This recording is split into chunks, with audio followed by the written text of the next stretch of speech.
Assalamu alaikum, my dear students. I hope you are doing great by the grace of God Almighty. Well, I think your preparations are in full swing.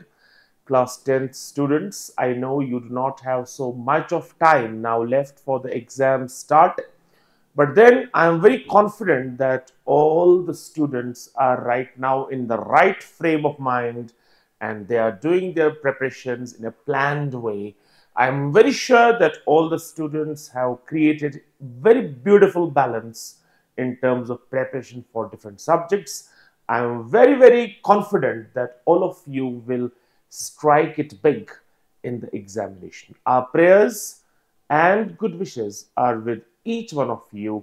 हमारी दुआएं आपके साथ है और हमारी शुभकामनाएं आपके साथ है. We wish that you come out with flying colors in the examination. So आज once again in this ORCC capsule we are going to hit 13 important marks. And once again I want to tell you, dear students, these marks are very, very easy peasy to have if you have 40 to 45 minutes concentration. आपके 40-45 minute की concentration जो है आज इन 13 marks को आपके लिए seal करेगी. So without any dilly dallying, let me tell you what are we going to do in this session today. Mind you, once again, as a routine, you will have your notebooks in front, you will have your pen with you, pen or pencil, and then you'll try to be in a room which is noise free, and you'll have fullest concentration possible towards whatever important points I'm going to discuss today in this capsule. तो आज की बात जो है वो writing skills के 13 marks पे चलेगी. हम आहिस्ता आहिस्ता राइटिंग स्किल्स को कवर कर रहे हैं. उसके बाद एक और सेशन होगा राइटिंग स्किल्स का जो नेक्स्ट लेक्चर होगा, and then we will move to poetry, the poetic devices, and then I'll give the important poems and important themes, areas which you need to prepare for exams, important lines I'll give you for examination preparation, and then we move on to stories, and then we finalize it with the lessons that we have in class 10th. We have the concluding lecture that will be the examination paper, and then the expected paper for this year's examination. So 10 out of 10, I think 10 at the rate of 10, that's what I have told you. 10 lectures में हम ये marks जो है completely अपने नाम करेंगे. तो आज की बात जो है वो चलेगी 3 चीजों पे. I want to tell you the first thing that we'll discuss today is how to write and construct a very good paragraph. So this will carry around 5 marks in the examination. And similarly, we'll understand how to create or complete a dialogue. That is also what's going to have around 3 to 4 marks for the examination. And then we'll also learn how to handle the unseen passage in the examination. तो ये 3 चीजें जो हैं आज हमारा target रहेंगी. How to write an effective paragraph, how to write a dialogue, how to create a dialogue, what are the important things that we need to keep in mind when we create a dialogue or when we complete a dialogue. And similarly, we'll try to see when a passage appears in our examination paper, how will we handle the passage, what all points may be asked in that passage, कौन कौन सी चीजें उस passage से आ सकती है और हमें किस किस चीज को तैयार रखना है उस पैसेज के मार्क्स को सही से अपने नाम करने के लिए. तो ये 3 चीजें जो है बहुत ही सिंपल, सादा, क्रिस्प लैंग्वेज में आज मैं आप तक पहुंचाऊंगा without any disturbance, without any confusion. We will इंशाल्लाह have all these 13 marks in our kit. तो सबसे पहली बात जो है जो आप लोगों ने क्लास 9th में भी पढ़ा है, 8th में भी शायद पढ़ा होगा, paragraph writing. Now the question is, we start with paragraph writing. Important points I will discuss. Obviously I will be supplying some notes also, और उन नोट्स से आपको मदद मिलेगी as to see how a sample paragraph is written. यहाँ पे जो मैं डिस्कस करूंगा important points, that is what you need to know about paragraph writing, क्योंकि कल मैं चाहूंगा कि जब आप पैराग्राफ कॉन्स्ट्रक्ट करें तो इन पॉइंट्स की मदद से आपकी मैक्सिमम एफिशिएंसी जो है, मैक्सिमम मार्क्स लाने की जो एफिशिएंसी है वो आपके पास आ जाए। सो पहली बात, what is a paragraph? Obviously आपको पता होना चाहिए, paragraph is a group of words that centres around a topic sentence. Paragraph एक ग्रुप ऑफ वर्ड्स है। It is a group of words. I can write it also for those who want to mention a few points. It's a group of sentences. Maybe I may have said words. I'm talking of sentences. It is a group of sentences that rotate. It is a group of sentences that rotate around a single thought.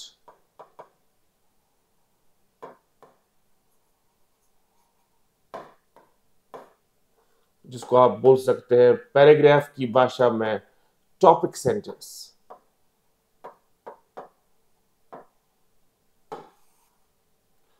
So paragraph जो होता है ये एक group of sentences होता है जिस group का एक सेंट्रल थॉट होता है। यानी कि आप एक टॉपिक सेंटेंस पे आप एक थॉट के इर्द गिर्द अगर 10 सेंटेंस लिखते हैं, 15 सेंटेंस लिखते हैं, जो 15 के 15 सेंटेंस उसी थॉट को जस्टिफाई करते हैं, उसी थॉट को कनेक्ट करते हैं, उसी थॉट को रिलेट करते हैं, उसी थॉट को इंटीग्रेट करते हैं, तो ऐसे किस्म के सेंटेंस को हम ऐसे किस्म के ग्रुप ऑफ वर्ड्स को हम पैराग्राफ कहते हैं। अब आप पूछिए sir what is the difference between paragraph and ऐसे? ऐसे जो होता है it is a combo of paragraphs. वहां पे 3, 4, 5, 6 पैराग्राफ्स हो सकते हैं। जब आप एक इलैबोरेट चीजों को डिस्कस करें मुख्तलिफ सेट ऑफ पैराग्राफ्स में, दैट बिकम्स एन ऐसे। सो essay is not a part of a paragraph. Paragraph is a part of an essay. That is point 1. Number 2, paragraph जो है ये in itself एक group of sentences होता है और इस ग्रुप ऑफ सेंटेंसेस का एक सेंट्रल पॉइंट होता है, एक सेंट्रल थॉट होती है जिसको आप टॉपिक सेंटेंस बोलते हैं। I hope it's clear. So paragraph is a group of sentences that revolves around a central thought that revolves around a particular topic sentence. चाहे ये पैराग्राफ आप लिखे एन आइडियल टीचर पे, चाहे आप ये पैराग्राफ लिखे स्पोर्ट्समैनशिप पे, चाहे आप ये पैराग्राफ लिखे आर्टिफिशियल इंटेलिजेंस पे, आप ये पैराग्राफ लिखे अनएम्प्लॉयमेंट पे, आप ये पैराग्राफ लिखे एनवायरमेंटल पोल्यूशन पे, मुख्तलिफ टॉपिक्स जो है जिन पे आपको पैराग्राफ लिखने के लिए बोला जा सकता है। नाउ आपको पता होना चाहिए कि ये सिंगल थॉट के इर्द गिर्द जो ये सेंटेंस मैं लिख रहा हूं, इन सेंटेंस को मुझे कंस्ट्रक्ट कैसे करना है, you should know it. But before that, paragraphs are 4 types. There are 4 kinds of paragraphs. Number 1, that's called descriptive paragraph. अब आपको पता होना चाहिए descriptive has been taken from the word describe. That means वो paragraph जिसमें आपको किसी इंसान या किसी चीज को डिस्क्राइब करना होता है। सपोज एन आइडियल टीचर, ये डिस्क्रिप्टिव पैराग्राफ में आएगा। कंप्यूटर, ये डिस्क्रिप्टिव पैराग्राफ में आ जाएगा। My favourite food, descriptive paragraph में आ जाएगा। तो उसके बाद when we talk of the second type of paragraph, that is called reflective paragraph.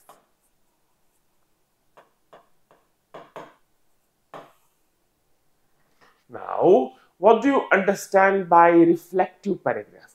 Reflective paragraph is that paragraph, as the word indicates, reflect. Reflect means to think. That means यहां पे आपको एक idea को develop करना है through your intellectual process.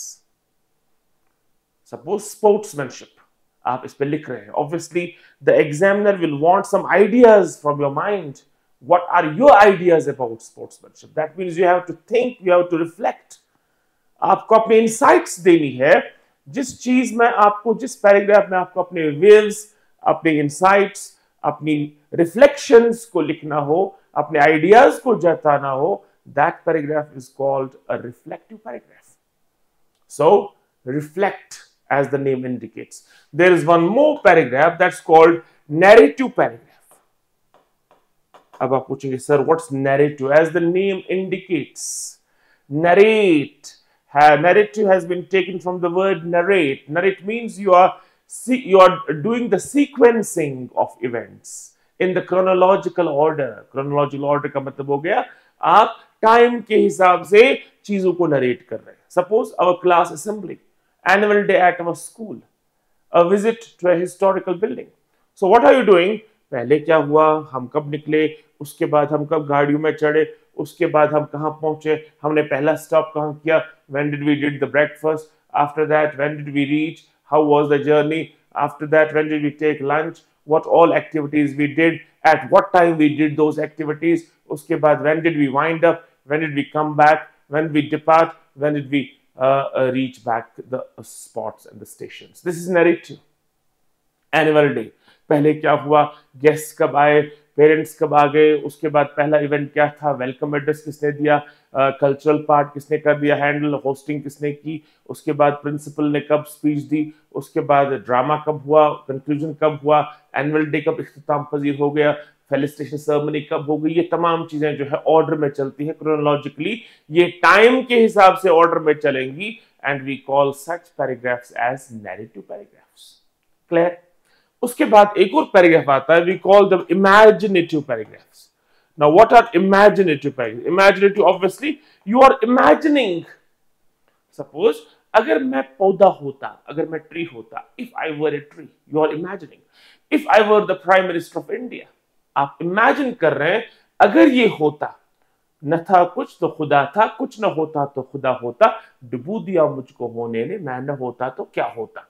सो आपको imagine करना है, if I were a tree, अगर मैं एक प्लांट होता तो ऑब्वियसली मेरी फीलिंग्स क्या होती, जो अत्याचार मुझ पे इस वक्त हो रहे हैं वो क्या होते, मैं उनके बारे में क्या जो है व्यूज रखता. उसके बाद प्लांट एज ए प्लांट जो है मेरा मन क्या बोलता है अपनी मैनकाइंड के लिए, मुझे किस किस एरिया में उनको फायदा देना है और मुझे इस अच्छे के बदले क्या मिल रहा है, मेरा फ्यूचर क्या है, मेरी करंट सूरत हाल क्या है. आपको ये तमाम चीजें इमेजिन करनी. सो 4 types. The first one, descriptive, you are describing a thing or a person or a place. Similarly, the second one, reflective, you are reflecting upon certain things, you are thinking, you are collecting ideas, and then you are putting your views forward. And the third one, narrative, you are narrating the series of events that happened in a chronological order. Or uske baad, you are imagining something, and then while you are imagining, you are trying to collect the thoughts. What would it have been if this were a reality? So ये 4 paragraphs जो है ये आपको जहन में रखने हैं. उसके साथ साथ एक और टर्म है आपने जो सुनी होगी, that's called analytical paragraph. Now ये एनालिटिकल वर्ड क्या बोलता है? आपको आज पैराग्राफ्स जो है 2 तरीकों से आ सकते हैं एग्जामिनेशन में. एक पैराग्राफ आएगा आपको कि आपको हिंट्स दिए गए हैं, कुछ हिंट्स दिए गए हैं या आपको डिटेल्स दी गई हैं, आपको उन डिटेल्स को एनालाइज करना है, आपको इन डिटेल्स को अच्छी तरह से समझना है, अंडरस्टैंड करना है, इंटीग्रेट करना है और उन डिटेल्स की मदद से, उन वेपन्स की मदद से आपको एक पैराग्राफ कॉन्स्ट्रक्ट करना है. ये बहुत ही आसान चीज होती है, यानी कि आपके पास मसाला मौजूद है, आपको बस दीवार बनानी है. आपके पास सीमेंट भी है, सैंड भी है, स्टोन्स भी है, आपके पास वो तमाम इक्विपमेंट भी है जिससे एक दीवार बनाई जा सकती है. You have to construct that wall, that is analytical. और दूसरी चीज जो है आपको मिल सकती है, you can get a few lines in the paragraph जो गिवन लाइंस होंगी और उसके साथ साथ you may have some blank lines. Examiner बोलेगा कि इन गिवन लाइंस की मदद से आप आगे जो ब्लैंक वाली लाइंस है उनको आप कंप्लीट कर लीजिए. ये थोड़ा डिफिकल्ट है as compare to the analytical part. इसमें क्या होगा कि आपको सेंटेंस के नेचर के मुताबिक उसको आगे सेंटेंस देना है और आपको उस वोकैबुलरी को, आपको उस थॉट को कंटिन्यू करना है जो थॉट गिवन लाइंस में मौजूद है. सो वहां पे थोड़ी बहुत जो है आपको दिमाग को ज्यादा पुश करना पड़ेगा, थोड़ा आपको जो है स्ट्रेन्युअस फील हो जाएगा when it comes to such kind of a paragraph, but आ सकता है. That is why I tell you that paragraph के मामले में भी आपको बहुत सारे 5, 6, 7, 8 पैराग्राफ्स पढ़ के जाना है। आपको मिजाज पैराग्राफ को पता चलेगा जब आप 5, 7 पैराग्राफ्स पढ़ के जाएंगे। इंपॉर्टेंट जो हॉट फेवरेट पैराग्राफ जो आज हैं लिखे जा सकते हैं, उनके बारे में इंफॉर्मेशन आपको हो जाए तो आपके लिए आसान हो जाएगा। Now what all do we do to construct a beautiful paragraph? किन चीजों का ख्याल रखना है, चाहे आप हिंट्स की मदद से पैराग्राफ क्रिएट करें, चाहे आप कंप्लीशन करें, चाहे आप एनालिटिकल पैराग्राफ क्रिएट करें, चाहे आपको डिस्क्रिप्टिव लिखना हो, इमेजिनेटिव लिखना हो, रिफ्लेक्टिव लिखना हो या नरेटिव लिखना हो, ultimately the end product has to be a very beautiful paragraph. And what all will you keep in mind while you're writing the paragraph? आपको पता होना चाहिए मेरा बेटा that paragraph has 3 important components. The first component is topic sentence. You can also call it introduction. अब ये topic sentence जो होता है, इसमें आप पैराग्राफ को इंट्रोड्यूस करते हैं। You are doing the introduction part of the paragraph. Introduction ऐसी होनी चाहिए, इतनी कैची होनी चाहिए, इतनी अट्रैक्टिव होनी चाहिए कि पहले ही 2 सेंटेंसेस में या 1 सेंटेंस में आप मामला जो है वो अपने कंट्रोल में कर लें। मुझे लिखना है paragraph on an ideal teacher, मैं पहली ही लाइन लिखता हूं, the destiny of a nation is shaped in her classrooms. Dr. D.S. Kochari in his education commission said the kismet of a nation is shaped in her classrooms. You can start with a catchy phrase, you can start with a catchy comment. A journey of 1000 miles begins with a single step. You're referring to the paragraph on success. तो obviously आप पहले ही sentence में एक idea देते हो। All work and no play makes Jack a dull boy. Sportsmanship का आप स्टार्ट लेते हो इस लाइन से। One good father is worth 1000 school masters. My favourite person in life, your father. You are writing the topic line like this. जब आप पहला line hit करते हैं तो एग्जामिनर को आ जाता है अंदाजा कि इस बंदे को इस पैराग्राफ के टॉपिक सेंटेंस से उसको पता चलता है कि इस बंदे को इस पैराग्राफ की पूरी नजर है। He has got complete control over the thought that I want him to explain in the paragraph. So topic sentence has to be very creative. It has to be to the point. It has to relate to what the examiner demands of you. So that is the first thing. पहली जो कुछ lines होंगी, they have to introduce your paragraph. आपको introducing lines लिखनी पड़ेंगी, जिसको आप बोलते हैं इंट्रोडक्शन। क्योंकि हमारे पास पैराग्राफ में ये प्रोविजन नहीं होता है कि हम अलग पैराग्राफ में इंट्रोडक्शन लिखें, अलग पैराग्राफ में मेन बॉडी लिखें, अलग नो, वो तो ऐसे में चलता है। लेकिन पैराग्राफ में आपको कुछ ही लाइंस मिलेंगी। टॉपिक सेंटेंस जो होगा पहला वाला, पहले 2 सेंटेंस जो होंगे, उन्हीं में आपको पैराग्राफ को पूरी तरह से एक्सपोज करना है कि what all do I feel about this thought that I am going to write about in a paragraph. उसके बाद दूसरी चीज जो है, जिसको हम बोलते हैं सपोर्टिंग आर्गुमेंट्स, सपोर्टिंग डिटेल्स। और आप उसको अपनी भाषा में, सिंपल भाषा में आप बोल सकते हैं, we are talking about the main body. आपको पता चल गया कि मेन बॉडी जो है, इसमें हम क्या लिखते हैं? We write the supporting details. You are writing about value of sports and then supporting details में क्या लिखेंगे आप? You will write about different sports that have different value for us. You will write about the values of teamsmanship. You will write about the value of brotherhood, obedience, fellow feeling, tolerance that sports teach us.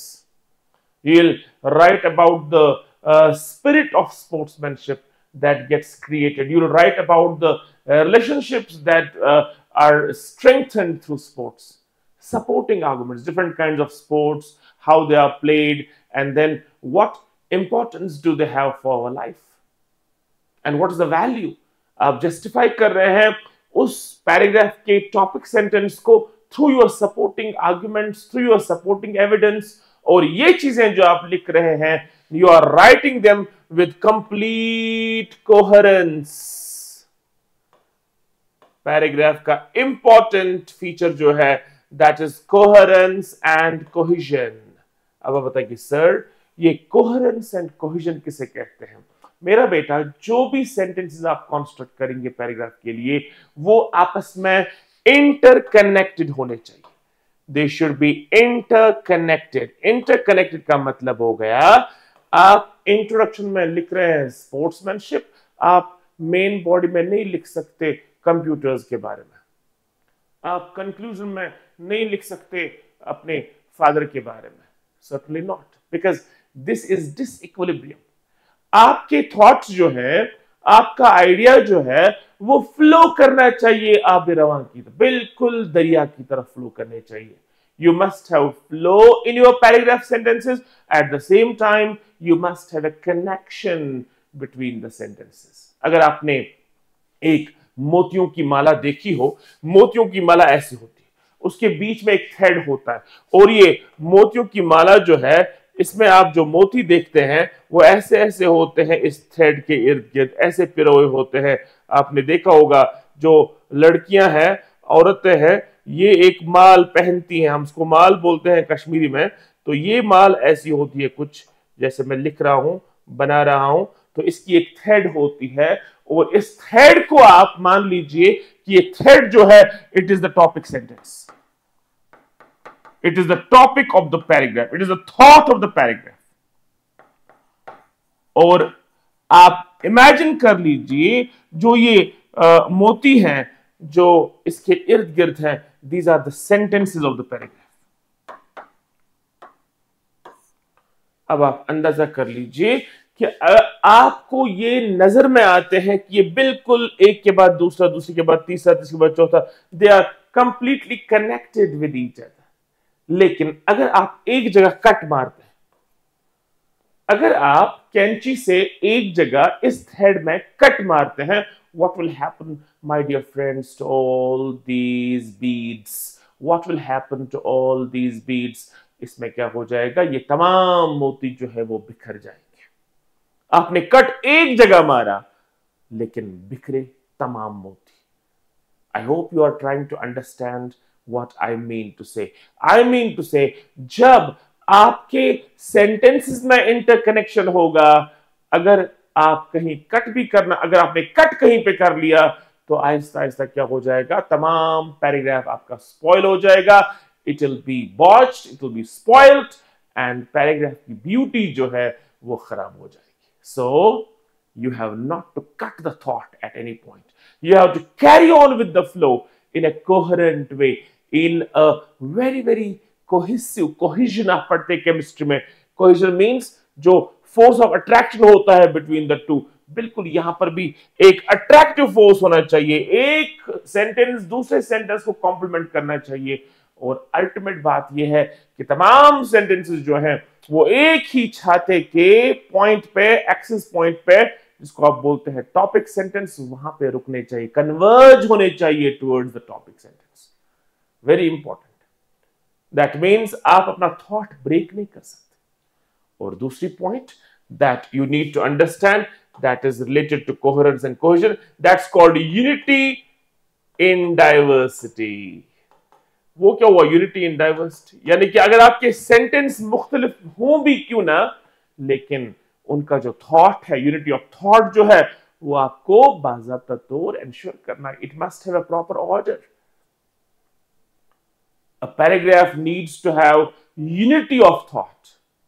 आप लिख रहे हैं an ideal teacher पे, an ideal teacher is punctual and regular, an ideal teacher is well versed in his subject. An ideal teacher always stoops down to the level of his learners. An ideal teacher is loved and respected by each one in the school and outside. An ideal teacher is morally very upright in terms of dress and deeds. He is very decent.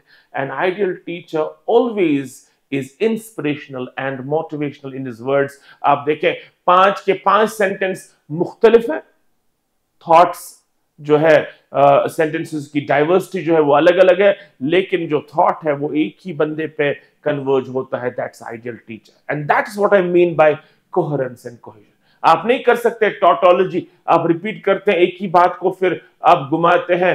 N ideal teacher is punctual and regular, an ideal teacher has the regularity and punctuality, an ideal teacher always respects the time, an ideal teacher always has been awarded and rewarded for being punctual and regular to his classes, an ideal teacher always tells the students the lessons about time। ये तमाम चीजें एक ही बात है, that an ideal teacher is regular and punctual। इसका मतलब नहीं है कि आप पैराग्राफ लिख रहे हैं, आप एक ही सेंटेंस को इलैबोरेट कर रहे हैं, खींच रहे हैं और उसके आपको मार्क्स नहीं मिलेंगे। So I hope it's getting to your minds now कि पैराग्राफ का 20 सेंटेंस अगर आप लिख रहे हैं तो 20 के 20 मुख्तलिफ होने चाहिए, उनमें डाइवर्सिटी ऑफ वोकैबुलरी होनी चाहिए, लेकिन उनमें डाइवर्सिटी ऑफ क्रिएटिविटी होनी चाहिए, लेकिन कन्वर्ज होने चाहिए वो एक ही टॉपिक सेंटेंस की ओर। और सबसे बड़ी इंपॉर्टेंट बात जो है, इंटीग्रेट होने चाहिए आइडियाज। तमाम सेंटेंसेस से बू आनी चाहिए, स्मेल आनी चाहिए, फ्रेग्रेंस आनी चाहिए टॉपिक सेंटेंस की। कोई भी सेंटेंस उस टॉपिक सेंटेंस की अम्ब्रेला से बाहर नहीं जाना चाहिए। सो वैरायटी भी लानी है, डाइवर्सिटी ऑफ वोकैबुलरी भी लानी है, आपको वर्ड्स को रिपीट भी नहीं करना है, थॉट्स को रिपीट भी नहीं करना है, और उसके साथ साथ यूनिटी एंश्योर करनी है with coherence and cohesion. Obviously important बात जो है, आपका ग्रामर जो है वो बिल्कुल क्लियर होना चाहिए पैराग्राफ का। When you talk of grammar, I mean से आपका टेंस क्लियर होना चाहिए, आपकी स्पेलिंग सही होनी चाहिए, आपकी पंक्चुएशन सही होनी चाहिए।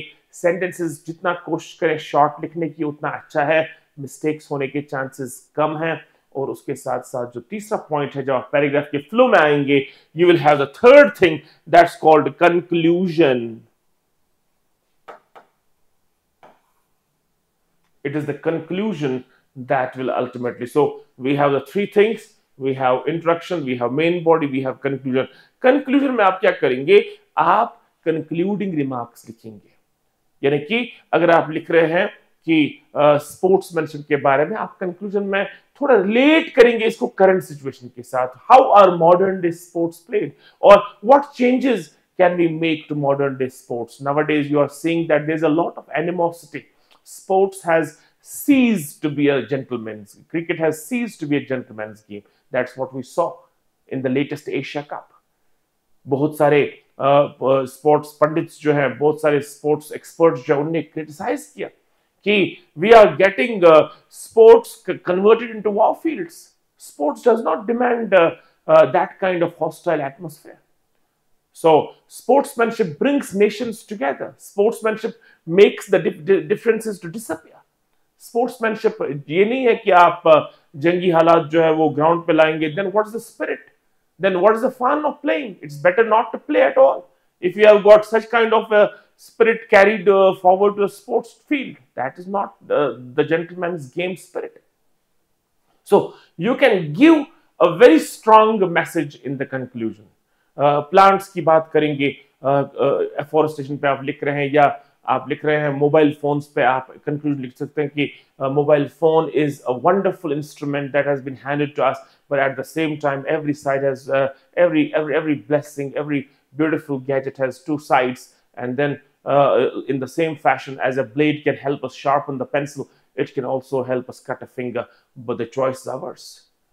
So yeah, modern day students are entering into so many misadventurous settings when it comes to using of electronic gadgets like a mobile phone, and they are wasting their precious time, and their careers are at stake। It's high time that parents and teachers have the responsibility shared, and they tell the students, they tell their children what are the pluses and minuses of this phone. If this phone is used for the right purposes, it can bring an information revolution। It can bring the whole transformation in the whole personality of a child। So you can obviously end on a positive note। You can end with some important message in the concluding paragraph। So introduction, main body जिसमें आपको supporting sentence लिखना है, और last में you are writing the conclusion, a thoughtful conclusion। It should make the readers think।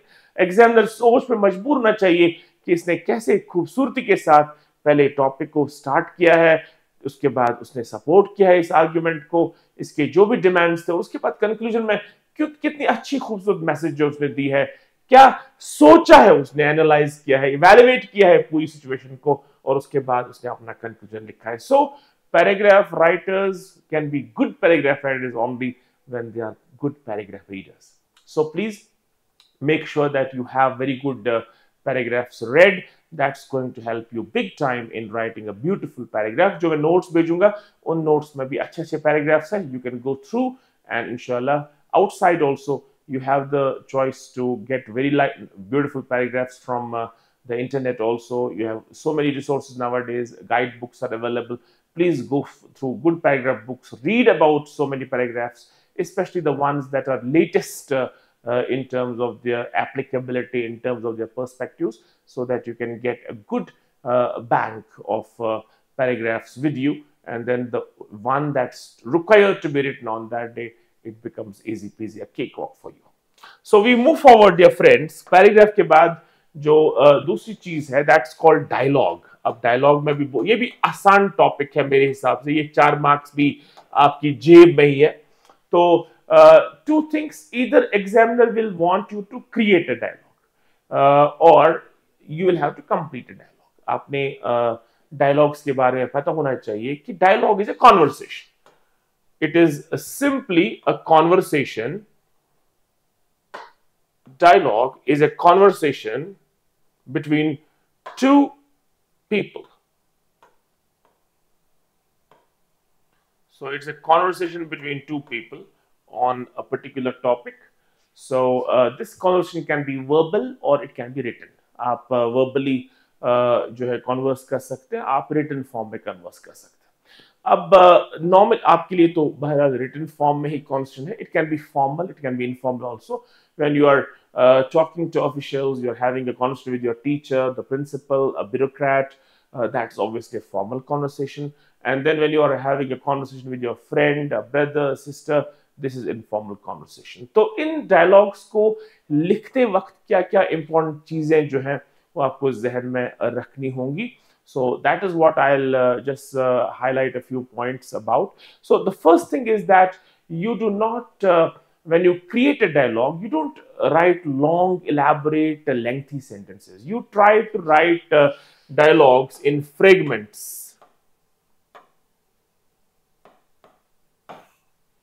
Fragments मतलब suppose आपको छोटे छोटे वर्ड्स, छोटे छोटे फ्रेजेस में जो है डायलॉग्स लिखने की जरूरत पड़ जाती है. Suppose how are you.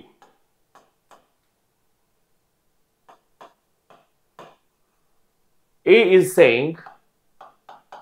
आपको ऑब्वियसली कैरेक्टर्स लिखने हैं और कैरेक्टर्स के बाद आपको पंक्शन मार्क, कोलन जो है वो डालना पड़ेगा अगर आप डायलॉग क्रिएट कर रहे हैं. अगर डायलॉग ऑलरेडी वहां पे लिखा हुआ है तो उसको आपको कंप्लीट करना है. मैं आपको बताऊंगा वो भी.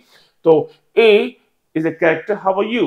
Now see, आपने क्या देखा, आपने देखा how are you में it's a contracted form. So contracted forms जो है ये हमारा conclusion पहले 1 निकला कि we can use contracted forms in dialogue. Isn't, aren't, can't, shan't. We can use contracted forms. And similarly, how are you? And then you're writing B is answering fine. Just fine. Or B is answering in the pink. Now, B had to answer like I'm fine, thank you. लेकिन B सिर्फ बोलता है वापस fine, thanks. और B सिर्फ बोलता है in the pink. और B बोलता है not well. So ये not well, in the pink, fine, thanks. These are fragments. These are not full sentences. B ऐसे भी लिख सकता है I am very much fine, thank you so very much, how about you. ये भी एक sentence वापस हो सकता था. लेकिन B बोलता है fine, thanks. Did you visit your friend yesterday? No. So answer is no. No, yes, of course not. Do you call your friend? Not at all. So मुझे बोलना था I do not call my friend at all. अब मैं क्या करता हूँ, not at all से ही मैं काम चलाता हूँ. So not at all, of course, yes, no, never. These in the pink, fine, thank you. These small strips that we use, we call them fragments. और इन fragments को हम dialogue में use करते हैं, खासकर informal dialogue में use करते हैं. So basically dialogues help us to understand colloquial language, no, the informal language. Normally dialogues are done in the informal way. So that is one. Number two, you can use question tags also in a dialogue. Question tags. So question tags का मतलब हो गया I'm fine, aren't I? Positive statements take negative tags. Negative statements take positive tags. आपको पता होना चाहिए. He does not play cricket. Does he?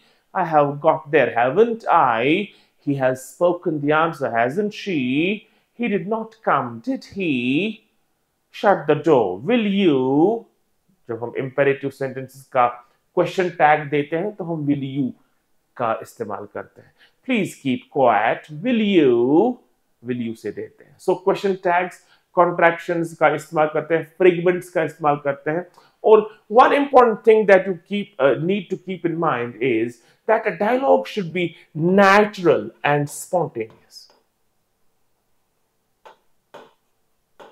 अगर ना आप डायलॉग क्रिएट कर रहे हैं, मैं फिलहाल क्रिएट वाली की बात कर रहा हूं, आप खुद डायलॉग लिख रहे हैं, you have to ensure that the dialogue is creative, the dialogue is spontaneous, it's interesting.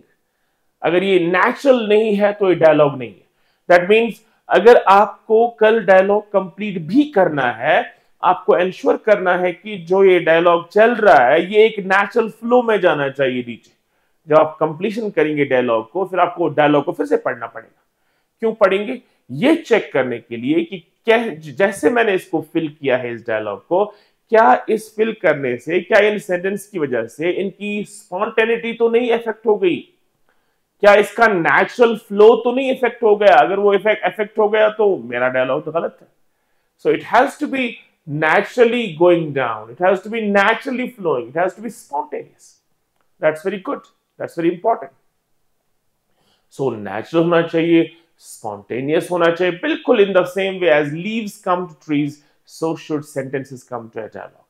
A person who reads a dialogue should feel drawn towards, उसको मजा आना चाहिए कि मैं कुछ अच्छा पढ़ रहा.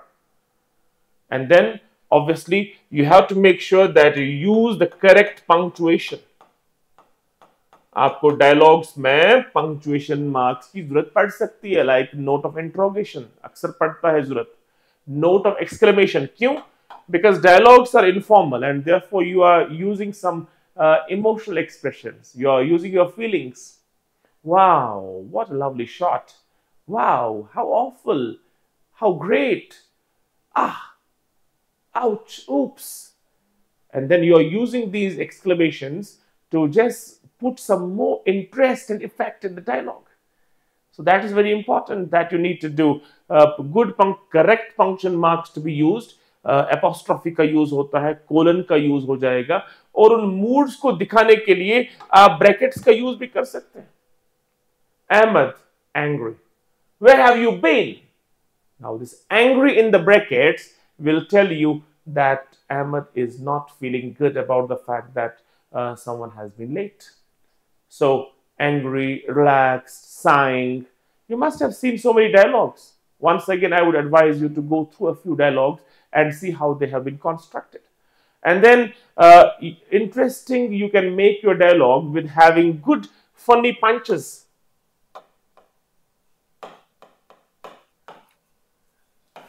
Funny punches, like it's a dialogue between examiner and a late coming student. The late coming student says, "May I come in, sir?" "Oh, why are you panting, my dear? Why are you? There is no need to pant." He's already very late for the exams, and the examiner says, "Sir," this student says, "Sir, I am late." The examiner replies, "You are not late. You are very early for the next year's examination." So this is a funny punch. These are funny punches. A patient tells the doctor that, "No, oh, I have been suffering from stomach pain," and the doctor says, "I think you are a great lover of Lays and Kurkures. So you are a great lover of junk food. You are a great lover of pizza." So these words can introduce humor or funny punches in the dialogue, and that obviously will contribute to making it very interesting. So funny punches can be used, spontaneity that has to be taken into consideration, caution tags, contractions, and then the dialogue has to be concise also. Please don't elaborate the dialogue, lengthen the dialogue. इसको ज़्यादा lengthen नहीं करना, इसको to the point रखना है, wind up करने की कोशिश करनी है, because you can't keep the reader hanging for long. So you have to keep it in mind that I do not unnecessarily lengthen the dialogue. I just have had my share of conversation. जो बातें मुझे discuss करनी थी वो हो गई. Now I should wind it up. I should wrap it up very quickly. अब आप जब आप डायलॉग को कंप्लीट करेंगे, कंप्लीट करने में आपको कुछ बातों का ख्याल रखना है. सपोज आपका जो गिवन पार्ट होगा, A is a character. He says to B, how are you? Suppose उसके बाद note of interrogation, B dash dash dash dash dash dash dash dash dash comma thank you.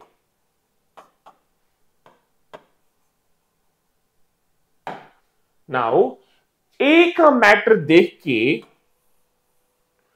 A का dialogue check करके आपको B complete करना है. सो जब A ने बोला how are you, obviously B का रिपोर्ट जो वापस जो रिप्लाई जो होगा I am fine thank you. अब ये मिल रहा है, how are you, I am fine thank you. This is called the natural flow. So उसके बाद A कुछ बोल रहा है, नोट ऑफ इंट्रोगेशन है, और B वापस जवाब दे रहा है, yes I called Ahmad yesterday. मुझे बताइए, I called Ahmed, yes, I called Ahmed yesterday. ये B वापस रिप्लाई कर रहा है, तो इस रिप्लाई के मुताबिक आपको A का क्वेश्चन कंस्ट्रक्ट करना है, बिकॉज यहां पे नोट ऑफ इंट्रोगेशन भी. तो एग्जामिनर आपको बोलता है कि यहां पे आप नोट ऑफ इंट्रोगेशन को भी जस्टिफाई कर दीजिए. जरूर A ने कुछ पूछा होगा जिसके जवाब में B ने कहा होगा yes I called Ahmad yesterday. Now क्या हो सकता है, सवाल क्या हो सकता है, सवाल ये हो सकता है, डिड यू कॉल अहमद और did you have a word with Ahmad, did you call Ahmad, और उसका जवाब वापस आ जाएगा yes I called Ahmad yesterday. एक बात का ख्याल रखें, जिस टेंस में स्टेटमेंट हो, डायलॉग का एक डायलॉग की लाइन हो, उस टेंस का आपको ख्याल रखना है. अगर वो टेंस प्रेजेंट हो तो आपको प्रेजेंट में ही रिप्लाई करना है, फिल करना है. अगर वो टेंस पास्ट हो तो पास्ट में आपको. अगर आपने इम्बैलेंस ऑफ टेंस कर दिया तो इस डायलॉग के बिल्कुल मार्क्स नहीं आएंगे. और जो एक्सक्लेमेशन मार्क्स होंगे आपके डायलॉग्स में, चाहे वो नोट ऑफ इंट्रोगेशन होगा, चाहे वो नोट ऑफ एक्सक्लेमेशन होगा, आपको उसी एतबार से, उसी हिसाब से स्टेटमेंट फिल करना है, क्योंकि that punctuation mark has to be justified also. So without justification dialogue will lose its essence. आपको एग्जामिनर डेलिबरेटली वो पंक्चुएशन मार्क्स वहां पे रखता है. क्यों?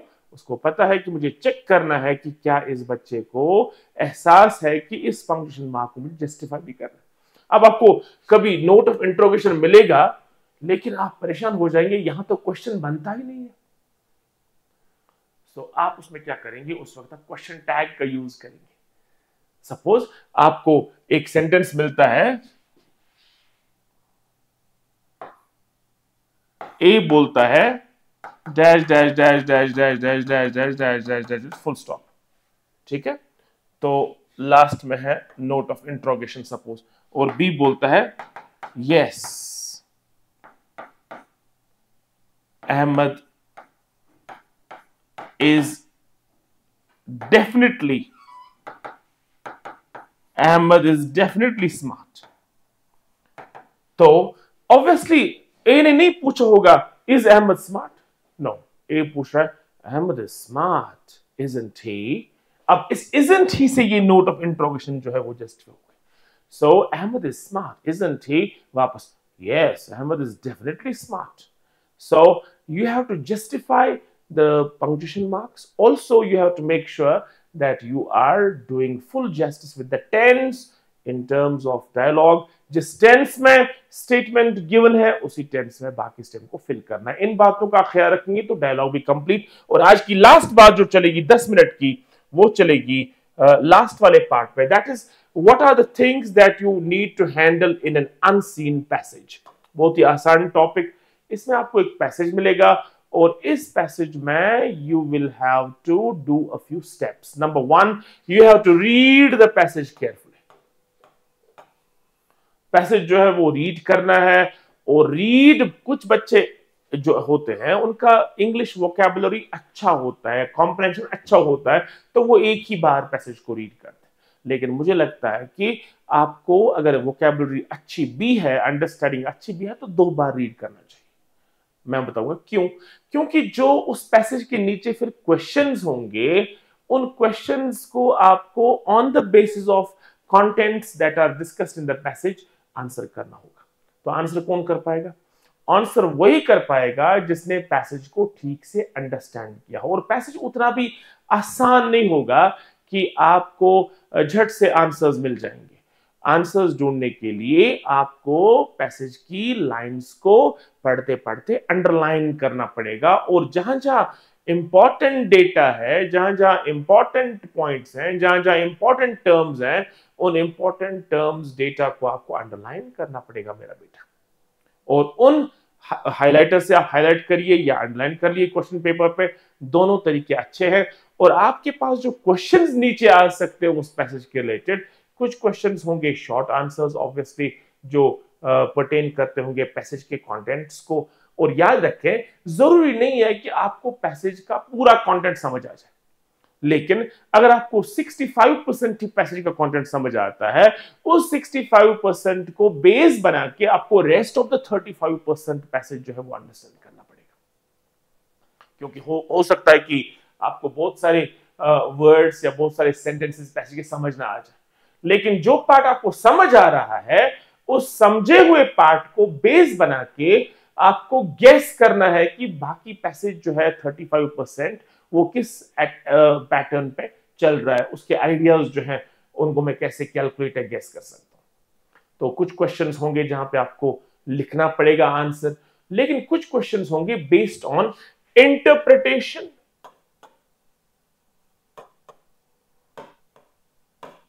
कुछ क्वेश्चंस होंगे बेस्ड ऑन इन्फरेंस। मैं अभी बताऊंगा वो क्या हुआ।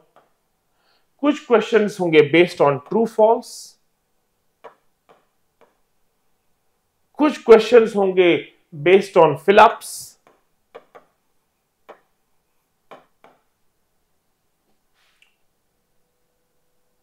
और कुछ क्वेश्चंस होंगे based on antonyms, synonyms, parts of speech.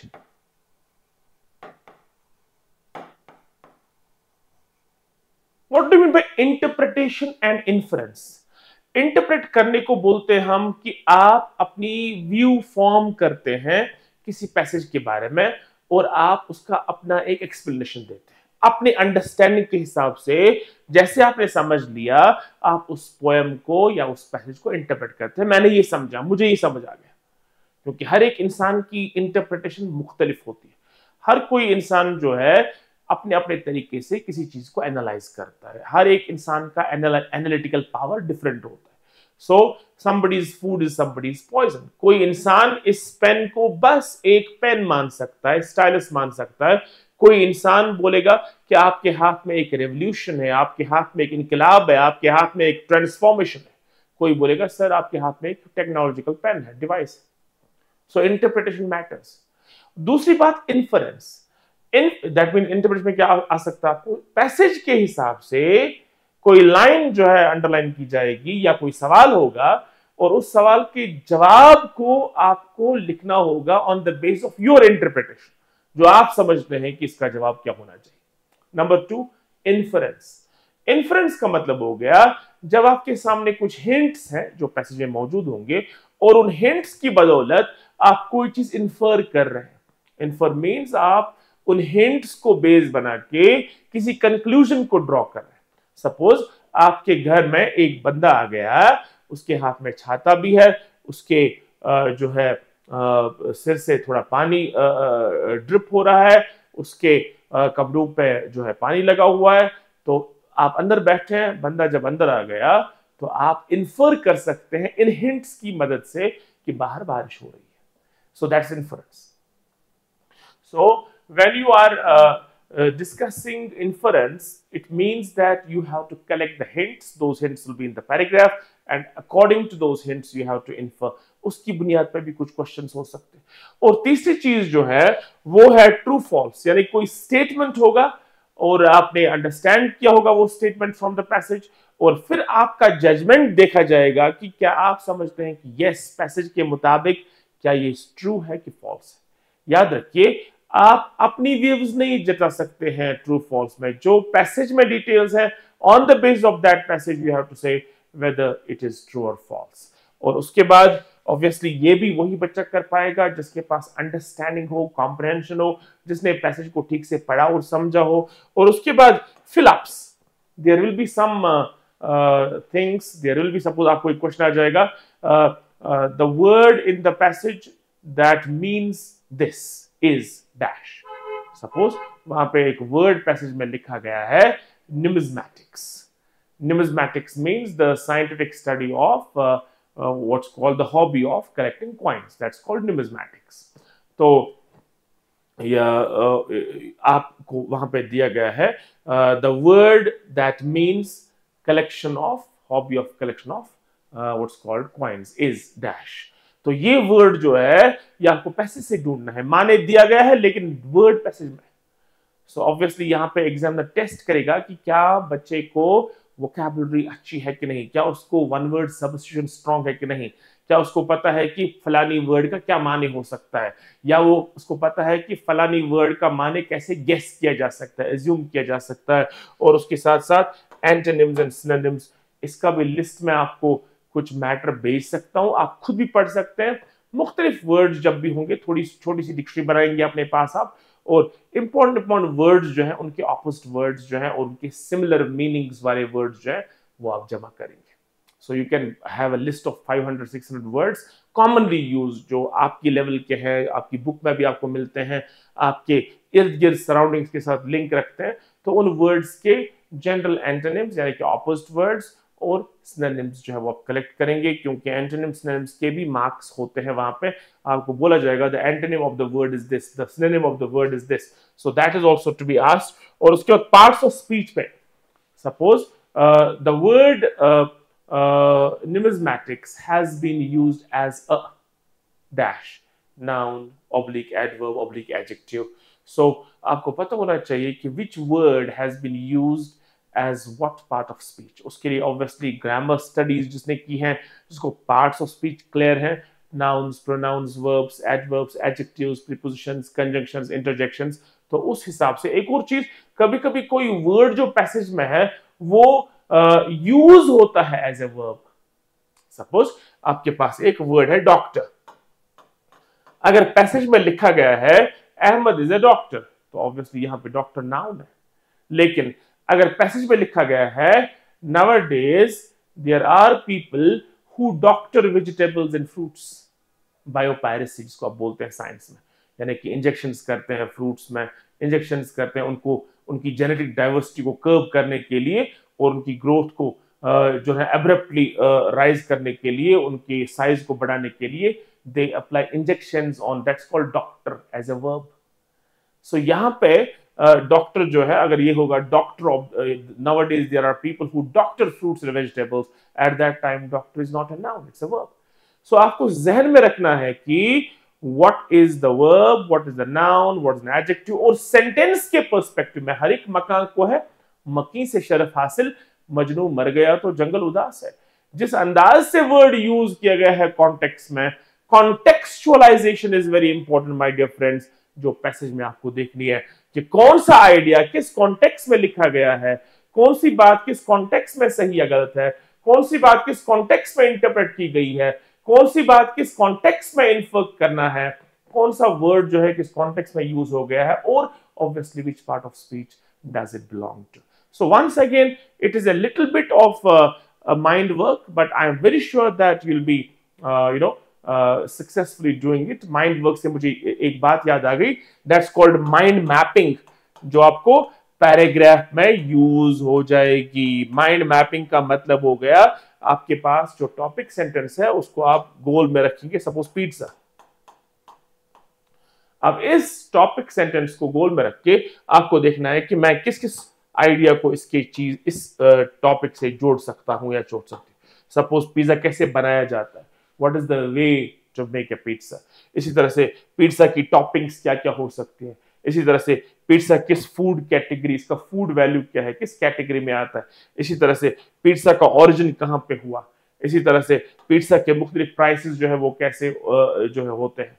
इसी तरह से how is nowadays pizza regarded as a favorite food, and what is the tendency of people eating pizza. What can pizza eating, too much pizza eating cause. So there are very many things that you can create around a topic sentence, जैसे हमने paragraph में कहा, that's called mapping. तो ये mapping जो है वो वहां पर भी आप कर सकते हैं, और यहां पे भी आपको माइंड मैपिंग करनी पड़ेगी. आपको देखना पड़ेगा कि इस पैसेज में जो आइडियाज है वो किस किस चीज के साथ ताल्लुक रखते हैं. That's only possible when you go through the passage carefully. I am very sure all these points are going to help you out. I am going to send you some important materials also for study. मुझे उम्मीद है कि वो भी आपको help करेंगे, लेकिन आपको कदम उठाना है, आपको कदम बढ़ाना है, और मेक श्योर करना है कि आप सिर्फ गेसेस पे यकीन ना रखो, कुछ हार्ड वर्क भी साथ साथ रखो. याद रखिए, success is 99% perspiration, only 1% inspiration. So we are already going to give you a lot of inspiration, but make sure that you perspire also. You do your hard work, you do your homework, you do your best. God will do the rest. So inshallah, in the next lecture we'll have some more writing skills, and we'll have article writing. What are the specific issues that we discuss in article writing? What are the features of speech writing? How can we create a story from the data, and how to construct a beautiful story. And after that we'll move into the poetry section, and then we'll have stories and prose, and then we'll nail these 80 marks for the examination. Till the next time, say goodbye, keep smiling, stay cool and relaxed. Inshallah, we'll crack it big time. Assalamu alaikum.